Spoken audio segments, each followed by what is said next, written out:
నా పేరు doctor Tirumala Shetty.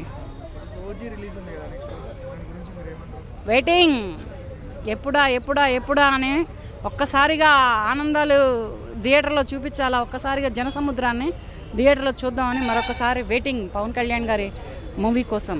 Deputy CM after ఇతను సెకండ్ మూవీ తీశారు. ఈ సెకండ్ మూవీ కోసం వెయిటింగ్ నేను ప్రస్తుతానికి. ఎప్పుడు వస్తుందా? రేపొద్దున్నే రిలీజ్ అవ్వాలని కోరుకుంటున్నాను నేను. రేపొద్దున్నే ట్రైలర్ రిలీజ్ అయిపోయినా, ప్రమోషన్ చేసినా, రేపొద్దున్నే రిలీజ్ అయిపోయినా కానీ తెల్లారగట్ట వెళ్ళి థియేటర్లో కూర్చుంటాం. అంత పిచ్చిగా, అంత బ్లైండ్గా ఉన్నాం అనమాట ఆయన సినిమా కోసం. అవసరం లేదు. ఆయన ఒక రాష్ట్రానికి డిప్యూటీ అంతకు ముందులా ఫేమ్ అయిన హీరో. ఇక అతనికి ప్రమోషన్స్ చేయాల్సిన అవసరం ఏముంది? ప్రమోషన్ చేయాల్సిన అవసరం లేదు. కాకపోతే సినిమా ఎప్పుడు వచ్చిద్దా, ఎప్పుడు థియేటర్లో ఆహ్లాదంగా, ఉత్సాహంగా, ఉల్లాసంగా సినిమాని ఎంజాయ్ చేద్దామా? థియేటర్లోనే చేయాలి. సినిమా చూడాలి అంటే థియేటర్లోనే ఎంజాయ్ చేయాలి. ఇంట్లో థియేటర్లో, హోమ్ థియేటర్లు, ఏం థియేటర్లు అది పెద్ద అంత ఎంజాయ్మెంట్ ఉండదు. ఆ కేకలు, ఆ వీలలు, ఆ పేపర్లు, ఆ చప్పట్లు, అసలు కుర్చీలు మొత్తం విరిగిపోతాయి అన్నమాట. వాళ్ళ సినిమా రిలీజ్ అయిందంటే పవన్ కళ్యాణ్ గారి సినిమా, కుర్చీలు మొత్తం ఇరగొట్టి పారేస్తారు ఫ్యాన్స్. అంత వెయిటింగ్.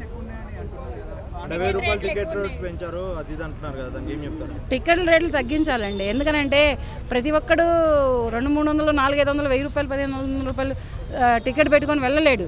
ఇప్పుడు టికెట్ రేట్లు తగ్గిస్తే ప్రతి పేదవాడు సినిమాని ఎంజాయ్ చేస్తాడు. రిక్షా తొక్కుకునేవాడు ఏంటి, ఆటో నడుపుకునేవాడు ఏంటి, చిన్న చితక వ్యాపారస్తుడు ఏంటి, రోడ్డు మీద చుడవ అమ్ముకునేవాడు కూడా చూస్తాడు. చుడవ అమ్ముకునేవాడు 1500 రూపాయలు టికెట్ పెట్టి చూడలేడుగా. పోనీ 500 రూపాయలు టికెట్ పెట్టి కూడా చుడవ అమ్ముకునేవాడు చూడలేడు. కనుక ఏంటంటే టికెట్ రేట్లు తగ్గితే ప్రతి ఒక్కళ్ళు సినిమాని ఎంజాయ్ చేస్తారు. దానిట్లో పేద బెక్కి ఉన్నా లేదనుకుంటూ చూసుకోకుండా ఫస్ట్ టికెట్ రేట్లు తగ్గాలని నేను కూడా డిప్యూటీ సీఎం గారు అయినటువంటి పవన్ కళ్యాణ్ గారిని, ఆ సినిమా టీంని అందరినీ కోరుకుంటున్నాను. సినిమా టికెట్ తగ్గితే చుడవ అమ్ముకునేవాడేంటి, రిక్షా వాడేంటి, ఆటో వాడేంటి, కారులో వాడేంటి, పెద్ద పెద్ద వాళ్ళు ఏంటి అందరూ చూస్తారు. మెయిన్ ఇక్కడ వచ్చేది పేదవాడి దగ్గర నుంచే క్లాప్స్ అయినా, కలెక్షన్స్ అయినా, ఏదైనా కానీ రావాలి అంటే పేదవాడి దగ్గర నుంచి వస్తుంది. కానీ పెద్ద ఇంటి దగ్గర నుంచి అయితే, డబ్బున్నోడి దగ్గర నుంచి అయితే ఏది రాదు. వాడు చూస్తాడు, లేకపోతే సగం సినిమాలోంచి వెళ్ళిపోతాడు. పేదవాడు అలా కాదు. 100 రూపాయలు పెట్టి టికెట్ కొనుక్కున్నా సినిమాని ఎంజాయ్ చేస్తాడు, సినిమాని ఆహ్లాదిస్తాడు. కొంతమంది ఒక్కొక్క టికెట్ 1,00,000 రూపాయలు, 5 లక్షలు పెట్టుకుంటున్నారు. అవి ట్రస్టులకి డొనేట్ అవుతున్నాయి. ఎల్బీ స్టేడియంలో ఓజీ ఈవెంట్ ఉంది కదా, సో చిరంజీవి గారు వస్తారనుకుంటారా లేదా మీరు ఏమనుకుంటారు? తమ్ముడు సినిమా అన్నయ్య రాడా? వాళ్ళు ఫ్యామిలీ మొత్తం వస్తారు. ఇతర రాష్ట్రాల హీరోలు కూడా వస్తారు.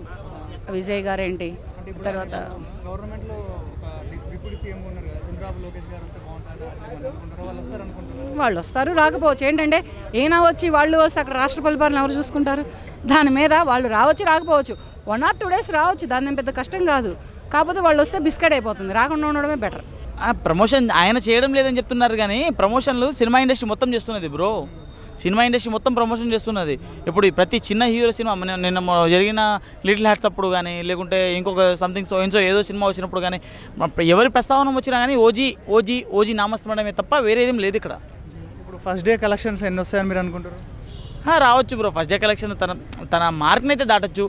తనకు పవన్ కళ్యాణ్ గారికి ఇంతకుముందు సినిమాల కన్నా ఈ మార్క్ని అయితే ఖచ్చితంగా దాటచ్చు. అంటే మొదటి రోజు 100 కోట్ల క్లబ్లో చేరిపోవచ్చు బ్రో ఖచ్చితంగా. ఎందుకంటే ఓజీ హై ఎక్స్పెక్టేషన్స్ వస్తుంది, మంచి టికెట్ల రేట్లు కూడా పెరుగుతున్నాయి కాబట్టి పబ్లిక్ టాక్ కూడా తర్వాత మంచిగా ఉంటే ఖచ్చితంగా. బట్ వైసీపీ వాళ్ళందరూ బాయ్కాట్ ఓజీ అని ట్రెండ్ చేస్తా అట్లా మరిగే కుక్కలు మరుగుతూనే ఉంటాయి బ్రో. అవన్నీ పట్టించుకుంటూ పోతే ఎట్లా? వైసీపీ ఎఫెక్ట్ పడదంటారా? ఏముంటుంది బ్రో, ఎఫెక్ట్ ఏం పడదు బ్రో. ఇప్పుడు మా ఫ్రెండ్ జగన్కి పిచ్చ ఫ్యాను, కాకపోతే ఏంటంటే తను రాజకీయం పరంగా ఫ్యాను. కానీ సినిమా పవన్ కళ్యాణ్ ప్రతి సినిమా చూస్తాడు అతను. అలానే సినిమా పరంగా అభిమానం సినిమాది, రాజకీయ పరంగా అభిమానం రాజకీయంది. ఈ రెండింటికి అసలు సినిమాకి రాజకీయానికి కంపారిజన్ అయింది బ్రో. నాకు అర్థం అవడం లేదు. సినిమాని నువ్వు రాజకీయంగా చూస్తా అంటే ఎట్లా? సినిమాని నీ వినోదం కోసం చూస్తున్నావు, నీ ఇంట్రెస్టింగ్, నువ్వు నీ ఆనందం కోసం చూస్తున్నావు, కానీ రాజకీయం కోసం కాదు కదా. సేమ్ ఇప్పుడు మీరు సినిమాలా చూడండి, రాజకీయం లాగా అన్నారు కదా. పుష్ప 2 అప్పుడు సేమ్ ఇట్లా పవన్ కళ్యాణ్ ఫ్యాన్స్ దాన్ని బాయ్కాట్ చేశారు కదా. ఎవరు బాయ్కాట్ చేశారు? బాయ్కాట్ చేసి ఉంటే 200 కోట్లు వచ్చేదా చెప్పండి? 2000 కోట్లు వచ్చేదా? బాయ్కాట్ చేసే ఉంటే బాయ్కాట్ అంటే ఏంది అసలు? సినిమా నామరూపం లేకుండా తొలగిపోవడం. కానీ అక్కడ నామరూపం లేకుండా తొలగిపోయిందా? 2000 కోట్లకు పైగా వసూలు చేసిన సినిమాని నువ్వు బాయ్కాట్ చేశారంటే ఎట్లా నమ్ముతాం మనం చెప్పండి? సో వాళ్ళు ఎప్పటికైనా ఒకటే అంటారు. అంతే బ్రో. ఇవో సినిమా ఇండస్ట్రీ సినిమాదే, రాజకీయమే, తమ్ముడే, ప్యాకాటే. ఇది అలానే సినిమానే, రాజకీయమే.